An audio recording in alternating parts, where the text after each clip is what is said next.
Similar thin equiconvex lenses of focal length f each are kept coaxially in contact with each other. दो क्या है इक्विकन्वेक्स lens है इस तरीके से, फोकल लेंथ f है दोनों की, इसकी भी f है इसकी भी क्या है f है, are kept in coaxially in contact with each other such that the focal length of the combination is f1. इन दोनों की कंबाइंड फोकल लेंथ है वो f1 है। तो यहाँ पे इक्वी कन्वेक्स है तो रेडियस बराबर होती है दोनों बाउंड्रीज की, इसकी भी r radius of curvature r है, इसकी भी r, इसकी r r r, क्योंकि अगर इक्वी कन्वेक्स बोल दिया तो रेडियस ऑफ कर्वेचर दोनों बाउंड्री का सेम होगा। कॉम्बिनेशन f1 दे दिया, तो यहाँ पे इस केस में f और r में रिलेशन निकाल लो, पहले f की वैल्यू निकाल लो क्या हो जाएगी लेंस मेकर फॉर्मूला से, इसके लिए निकाल दो 1/f इक्वल टू क्या हो जाएगा आपके पास, इसका रिफ्रैक्टिव इंडेक्स जो है वो क्या दे रखा 1.5, इसका भी है 1.5, तो यानी कि n-1 इंटू में 1/r1 माइनस 1/r2, ये होता है आपके पास लेंस मेकर फॉर्मूला। तो यहाँ से 1/f इक्वल टू n की वैल्यू 1.5 माइनस 1 इंटू में 1/r माइनस 1/ में कनकेव बाउंड्री कन्वेक्स बाउंड्री के लिए पॉजिटिव होता है r की वैल्यू, कनकेव के लिए नेगेटिव, तो ये r पॉजिटिव है नेगेटिव माइनस का r, तो आएगा 0.5 इंटू में 2/r, तो आ जाएगा 5/10 इंटू में 2/r,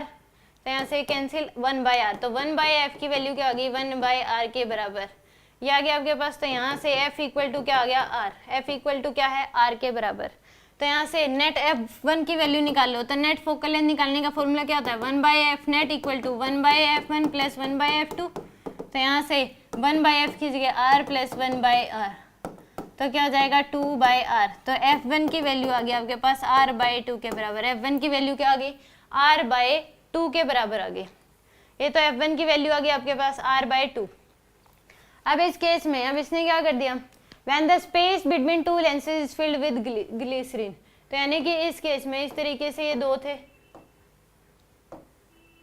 इनके बीच में जो ये स्पेस है ये किससे फिल कर दिया ग्लिसरीन से फिल कर दिया,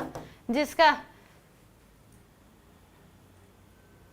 में अब refractive which has the same refractive index mu equal to 1.5, जो इनका रिफ्रैक्टिव इंडेक्स था इसका भी कितना है 1.5 ही है, कितना है 1.5। तो अब ये एक लेंस बन गया, ये कैसे क्या बन गया एक लेंस मान लो, तो इसके लिए इसका तो f पता है हमें, इसका क्या f है, इसकी वैल्यू भी क्या f है, तो इसकी मान लो f डैश हो जाएगी, क्या हो जाएगी f डैश, फोकल लेंथ क्या हो जाएगी f डैश, तो इस f डैश की लगा दो यहाँ के लिए, ये एक लेंस मान लो ऐसे इस तरीके से अलग से कर देती हूँ, ये है आपके पास, तो यहाँ पे ये रिफ्रैक्टिव इंडेक्स 1.5 है, तो यहाँ के लिए अब इस केस में ये भी इसका रेडियस कर्वेचर r है, इसकी फोकल लेंथ है f डैश, मैंने अलग से रो कर दिया, तो अब f डैश की वैल्यू निकाल लो 1/f dash equal to 1.5 minus 1 into में 1/r1, क्या लोगे कनकेव है तो माइनस का, और माइनस ये क्या लोगे कन्वेक्स 1/r, तो यहाँ से क्या हो जाएगा ये 1/f डैश इक्वल टू क्या हो जाएगा 0.5 इंटू में माइनस का 2/r, तो आ जाएगा आपके पास माइनस का 1/r, तो f डैश की वैल्यू आ जाएगी माइनस का r के बराबर, f डैश की वैल्यू क्या होगी माइनस r। तो यहाँ पे पूछा है and then equivalent focal length is f2, अब इन तीनों का इसका हमें f इक्विवेलेंट f2 दे रखा है, तो 1/f2 इक्वल टू क्या हो जाएगा 1/f plus 1/f plus 1/f dash,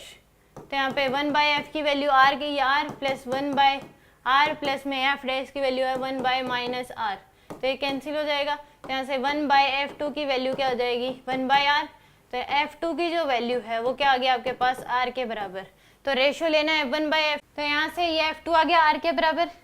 तो f1/f2 निकालना है, f1 क्या निकालना है f2, f1 की वैल्यू यहाँ से कितनी आई थी आपके पास, ये भी रेसिप्रोकल करने में गलती कर रखी है, तो यहाँ से ये आया था f1, तो यहाँ पे ये कितना आ गया 2/r, तो f1 की वैल्यू क्या हो जाएगी r/2 आ जाएगी, कितनी आ जाएगी r/2, तो ये है आपके पास r/2 डिवाइड बाय में r,